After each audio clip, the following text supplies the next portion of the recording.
여러분 안녕하십니까? 주의 은혜와 사랑이 여러분 가운데 가득하길 바랍니다. 2025년 사기 교과에서는 여호수아 다시 주신 기회라는 주제로 함께 공부하고 있는데요. 하나님께서 약속의 땅으로 인도하신 여정 속에서 순종과 회복의 은혜가 무엇인지 함께 배우고 있습니다. 이번 주 제4과의 주제는 모든 전쟁의 배후에 있는 전쟁입니다. 기도하고 시작하겠습니다.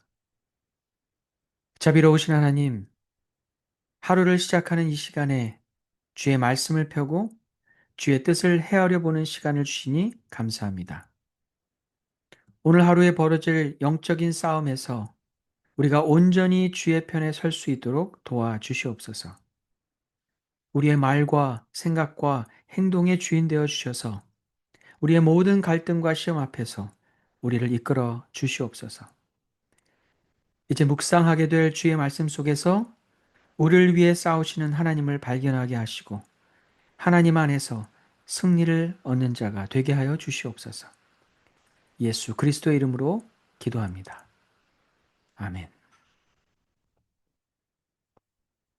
이번 주에는 다소 어려울 수 있는 주제, 바로 하나님이 명령하신 전쟁에 대해 함께 묵상하려 합니다. 전쟁이라는 단어는 듣기만 해도 무겁고 두렵게 느껴집니다. 하지만 하나님께서 명령하신 전쟁은 세상의 전쟁과는 전혀 다른 의미를 가지고 있습니다. 하나님의 명령에 따라 하나님의 이름으로 그리고 하나님의 능력으로 일어난 전쟁은 단순히 인간의 싸움이 아니라 영적 의미를 가진 싸움입니다. 다윗이 골리앗과 맞서기 전 그는 사무엘상 17장 47절에서 이렇게 믿음으로 선포했습니다. 여호와의 구원은 칼과 창에 있지 아니하니 전쟁은 여호와께 속한 것이라. 이 말씀은 하나님의 전쟁이 인간의 힘이나 무기에 의한 싸움이 아니라 하나님의 뜻과 능력으로 이루어지는 영적 싸움임을 보여줍니다. 또한 이것은 전쟁의 진정한 승리가 무기가 아닌 하나님께 달려 있다는 고백입니다. 하나님께서 명령하신 전쟁은 세상의 욕망이나 땅의 확장을 위한 전쟁이 아닙니다. 그것은 하나님의 뜻을 거스리는 세력들에 대한 하나님의 공의로운 심판이며 하나님께서 당신의 백성을 악의 세력으로부터 구원하시고 그분의 이름이 영광을 받으시기 위한 거룩한 싸움입니다. 또한 이 전쟁은 하나님의 백성을 보호하시고 구원하시려는 사랑의 역사입니다. 이스라엘의 가나안 정복은 바로 그 거룩한 전쟁의 대표적인 예입니다. 가나안 정복 전쟁은 인간의 탐욕이나 힘의 과시가 아니라 하나님의 약속이 성취되고 그분의 나라가 세워지는 믿음의 싸움이었습니다. 기억절을 함께 읽겠습니다. 여호와께서 사람의 목소리를 들으신 이 같은 날은 전에도 없었고 후에도 없었나니 이는 여호와께서 이스라엘을 위하여 싸우셨음이니라. 우리는 한 주 동안 이스라엘을 위하여 싸우시는 하나님, 그리고 오늘을 살아가는 우리를 위해 싸우시는 하나님에 대해 묵상해 볼 것입니다. 우리의 삶에 일어나는 크고 작은 갈등과 시험들은 어찌 보면 수많은 영적인 전쟁이라고 할 수 있습니다. 우리가 생각하는 것보다 더 큰 영적 전쟁이 우리의 일상에서 일어나고 있습니다. 우리의 기도에 응답하시고 우리를 위해 싸우실 하나님을 생각할 때 우리는 과연 하나님의 편에 서 있는지 생각해 봅니다. 우리가 하나님의 편에 온전히 서 있다면 우리에게는 분명 승리만이 기다리고 있을 것입니다. 일요일 교과에는 여호와의 군대 사령관이라는 제목으로 여리고성 전투 전에 어떤 일이 있었는지 함께 살펴봅니다. 여호수아 5장 13절로 15절입니다. 여호수아가 여리고에 가까이 이르렀을 때에 눈을 들어 본즉 한 사람이 칼을 빼어 손에 들고 마주 서 있는지라. 여호수아가 나아가서 그에게 묻되 너는 우리를 위하느냐 우리의 적들을 위하느냐 하니 그가 이르되 아니라 나는 여호와의 군대 대장으로 지금 왔느니라 하는지라. 여호수아가 얼굴을 땅에 대고 엎드려 절하고 그에게 이르되 내 주여 종에게 무슨 말씀을 하려 하시나이까.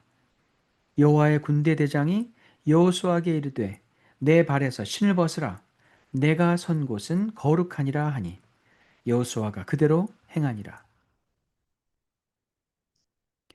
여호와의 군대 대장을 만난 여호수아의 모습을 보면서 우리는 이 장면과 매우 비슷한 한 장면을 연상하게 되는데요. 바로 모세가 시내산에서 하나님을 만날 때의 모습입니다. 하나님은 불붙은 떨기나무 가운데서 모세를 부르시고 소명을 주셨습니다. 그때도 하나님은 모세에게 말씀하셨죠. 내가 선 곳은 거룩한 땅이니 내 발에서 신을 벗으라. 모세가 이스라엘의 구원을 위해 소명을 받았던 것처럼 여호수아는 약속의 땅인 가나안으로 이스라엘을 인도하기 위해 소명을 받게 되었습니다. 모세를 대신해서 수많은 이스라엘 백성을 가나안 땅으로 이끌어가고 있는 여호수아의 마음을 우리는 생각해 볼 수 있습니다. 여리고성을 바라보면서 그는 무거운 책임감과 답답함을 느꼈을지도 모릅니다. 전쟁을 위해 훈련되지 않은 이스라엘 백성들을 이끌고 큰 전쟁을 치루어야 하는 여호수아는 전쟁을 앞두고도 어떤 계획도 세울 수 없는 막막한 상태였습니다. 여호수아는 자신이 이 전쟁의 군대 사령관인 줄 알았습니다. 그러나 그가 여호와의 군대 대장을 만나게 되었을 때 그는 자신이 생각하는 것보다 더 큰 의미의 전쟁에 참여하고 있음을 깨닫게 되었습니다.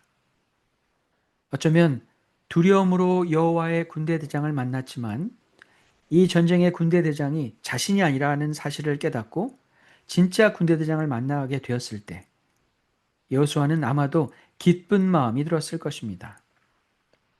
자신과 이스라엘 백성을 대신해서 싸워줄 군대 대장은 여호수아에게 큰 위로와 힘이 되었습니다. 우리가 살아가는 일상의 삶에도 끊임없는 시험과 유혹이 우리를 흔들어 놓습니다.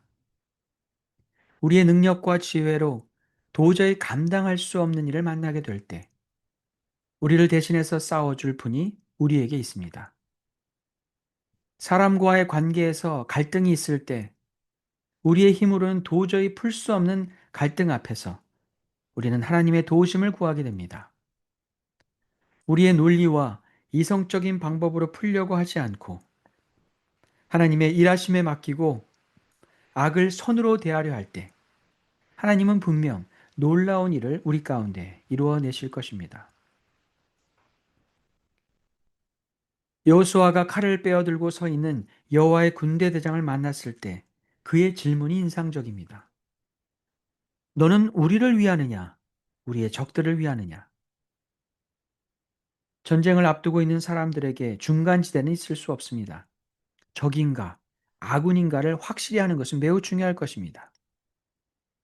그런데 여호와의 군대 대장의 대답이 모호합니다. 아니라 나는 여호와의 군대 대장으로 지금 왔느니라.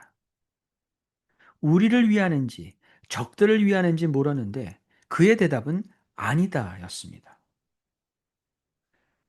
어쩌면 이 대답을 통해 그는 여호수아와 이 말씀을 읽고 있는 우리에게 되묻고 있는지 모릅니다. 그렇게 묻고 있는 너는 하나님의 편인가 아니면 세상의 편인가? 믿음을 가지고 살아가면서 어려움과 슬픔이 있을 때 하나님이 내 편이 맞는지 의문이 들 때가 있습니다. 하나님이 함께 하신다고 하셨는데 왜 우리의 일상에는 어려움과 슬픈 일이 멈추지 않을까 하며 힘들어할 때가 있습니다. 우리는 그때마다 우리는 과연 하나님의 편에 서 있었는지 되물어야 할 것입니다. 우리가 어떤 결정을 하고 어떤 일을 하든지 간에 하나님이 형통하게 잘 되도록 도와주기를 바라기보다는 우리가 그 결과를 얻을 때까지 하나님의 뜻과 인도하심을 따르고 있었는지 생각해 보아야 할 것입니다. 오늘 하루 우리는 또 수많은 결정을 하며 살아갈 것입니다. 무엇을 하든 하나님이 내 편에 있기를 기대하기보다는 우리의 말과 행동이, 우리의 모든 결정이 하나님의 뜻에 합당한 일이 되기를 바랍니다. 그 끝에는 분명 승리와 기쁨이 있을 것입니다.